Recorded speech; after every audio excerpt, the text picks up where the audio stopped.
বিল্লাহি মিনাশ শাইতানির রাজিম বিসমিল্লাহির রহমানির রহিম আসসালাতু আসসালামু আলাইকা ইয়া সাইয়্যিদুল মুরসালিন ওয়া আলা আলিহি ওয়া সাহবিহি আজমাইন। প্রথমেই আমি সম্মানিত পাঠক, শ্রোতা এবং দর্শকদের আমার অন্তরের অন্তঃস্থল থেকে আন্তরিক শুভেচ্ছা ও মোবারকবাদ জানাচ্ছি। প্রথমেই মহান আল্লাহ রব্বুল আলামিনের শুকরিয়া আদায় করছি, যিনি এই গ্রন্থটিকে প্রকাশ করা এবং আপনাদের মাঝে পৌঁছে দেওয়ার সুযোগ দান করেছেন। এবং কৃতজ্ঞতা প্রকাশ করছি যারা এই বইয়ের প্রকাশনার আগে এবং পরে বিভিন্ন সময় আমাকে বিভিন্নভাবে উৎসাহিত করেছেন, ব্যাপক সাড়া দিয়েছেন। সেটি আমার ভবিষ্যৎ লেখালেখির জীবনে আমার জন্য পাথেয় হয়ে থাকবে। আপনারা জানেন বইটির মোড়ক উন্মোচন করেছেন ঢাকা বিশ্ববিদ্যালয়ের সাবেক ভাইস চ্যান্সেলর প্রফেসর এমাজউদ্দিন সাহেব।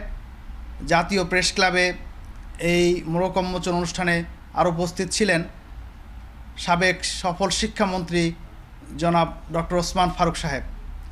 এবং এই বইটির আরও মোড়ক উন্মোচন অনুষ্ঠান হয়েছে বরিশালে উপস্থিত ছিলেন সাবেক সফল মেয়র এবং হুইপ মুজিবুর রহমান সরোয়ার সাহেব। এই বইটির মোড়ক উন্মোচন হয়েছে ঝালকাঠিতে, রাজাপুরে।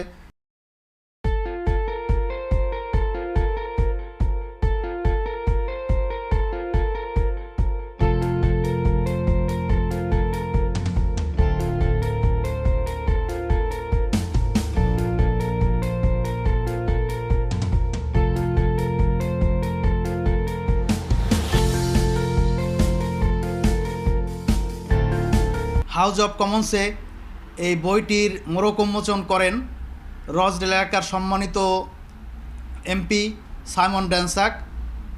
এই অনুষ্ঠানে উপস্থিত ছিলেন যুক্তরাজ্য বিএনপির সম্মানিত সভাপতি জনাব এম এ মালেক, এবং উপস্থিত ছিলেন বাংলাদেশ থেকে আগত বিশিষ্ট আইনজীবী এবং টক শো উপস্থাপক ব্যারিস্টার রুমিন ফারহানা সহ আরও অনেকে।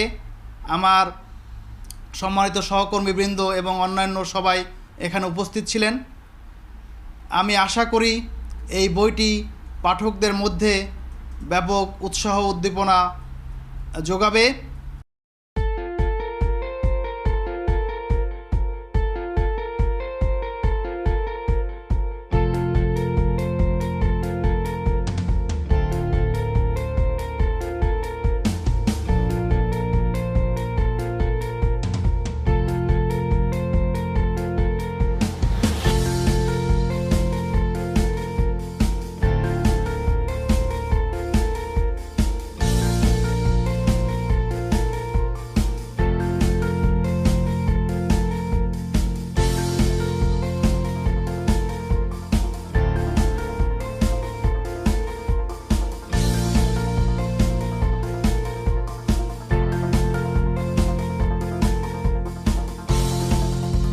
আপনারা জানেন এই বইটিতে 19টি বিষয় নিয়ে প্রবন্ধ ছাপা হয়েছে।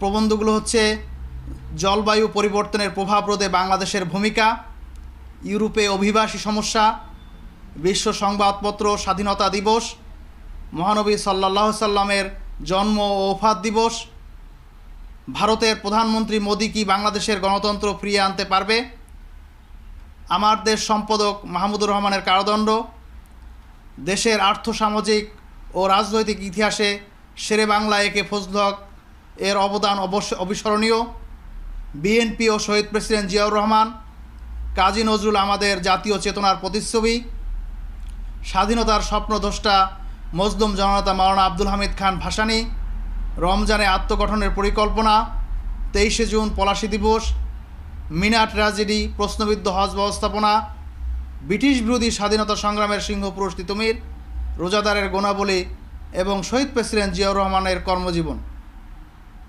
প্রিয় দর্শকবৃন্দ, আশা করি বইটি আপনাদের ভালো লাগবে এবং আপনাদের যে কোনো আলোচনা সমালোচনা আমার জন্য পাথেয় থাকবে। বইয়ের মধ্যে অনেক ভুল ত্রুটি থাকতে পারে এবং ভুল ত্রুটি থাকাটাই স্বাভাবিক। আপনারা যদি সে ব্যাপারে আমাকে পরামর্শ দেন এবং দিক নির্দেশ দেন। ইনশাআল্লাহ আগামী সংস্করণে সেই ভুল ত্রুটিগুলো আমরা সংশোধনের চেষ্টা করব। তবে সব পাঠকদের মতামতের সঙ্গে লেখকের সম্পূর্ণরূপে একমত হওয়া মোটেও জরুরি নয়। এখানে মতের অমিল থাকতেই পারে, বাট আমরা একে অপরের মতের প্রতি শ্রদ্ধা দেখাবো। এটাই হচ্ছে গণতন্ত্র এবং গণতান্ত্রিক চেতনা। আমি আজকে কৃতজ্ঞতা প্রকাশ করছি এই বইয়ের প্রকাশক, যাদের অক্লান্ত পরিশ্রমে এই বইটি প্রকাশিত হয়েছে এবং যারা এই দীর্ঘ সাংবাদিকতা জীবনে আমাকে বিভিন্নভাবে উৎসাহিত করছেন। বিশেষ করে মরহুম আলহাজ সিরাজউদ্দৌলা এবং মরহুম গিয়াস কামাল চৌধুরী, মরহুম আতাউসামাদ। আমি আজকে এই প্রোগ্রামের মাধ্যমে আমি মহান আল্লাহ রাব্বুল আলামিনের কাছে প্রার্থনা করছি, আল্লাহ ওনাদের গুনাহ মাফ করে দেন এবং ওনাদেরকে জান্নাতবাসী করেন।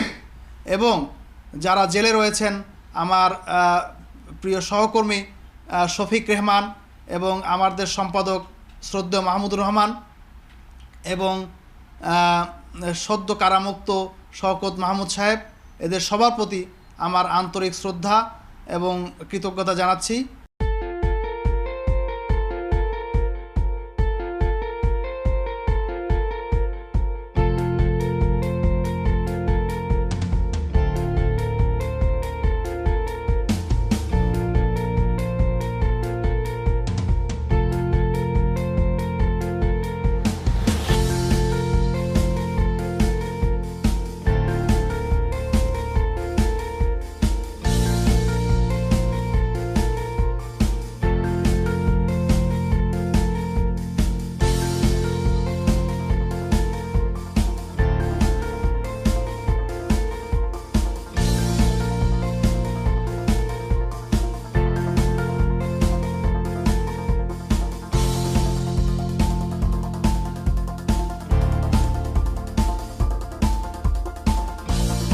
সুধী দর্শক, আপনারা জানেন গত 12ই July house of Commons British পার্লামেন্টে একটি জমকালো অনুষ্ঠানের মাধ্যমে নির্বাচিত কলাম প্রথম খণ্ডের মোড়ক উন্মোচন অনুষ্ঠিত হয়। এই অনুষ্ঠানে অসংখ্য এমপি উপস্থিত ছিলেন, ব্রিটিশ পার্লামেন্টের অসংখ্য এমপি উপস্থিত ছিলেন। এর মধ্যে রসডেল এলাকার সম্মানিত এমপি সাইমন ড্যান্সাক, অল পার্লামেন্টারি গ্রুপের লিডার মেইন এমপি, বাংলাদেশ থেকে আগত অত্যন্ত জনপ্রিয় টক শো উপস্থাপক ব্যারিস্টার রুমেন ফারহানা, যুক্তরাজ্য বিএনপির সম্মানিত সভাপতি জনাব এম এ মালিক, সাবেক প্রধানমন্ত্রী বেগম খালেদা জিয়ার প্রেস সচিব জনাব মুশফিক ফজল আনসারি সহ অনেক গণ্যমান্য ব্যক্তিবর্গ এই অনুষ্ঠানে উপস্থিত ছিলেন।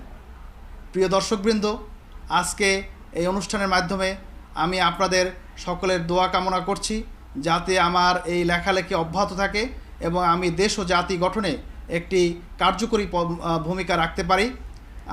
খুব শীঘ্রই আমার এই বইয়ের দ্বিতীয় খণ্ড প্রকাশিত হবে। সেই বইয়ের সফলতা এবং আপনাদের দোয়া প্রার্থনা করে আমার সংক্ষিপ্ত বক্তব্য এখানেই শেষ করছি। আসসালামু আলাইকুম ওয়া রাহমাতুল্লাহ।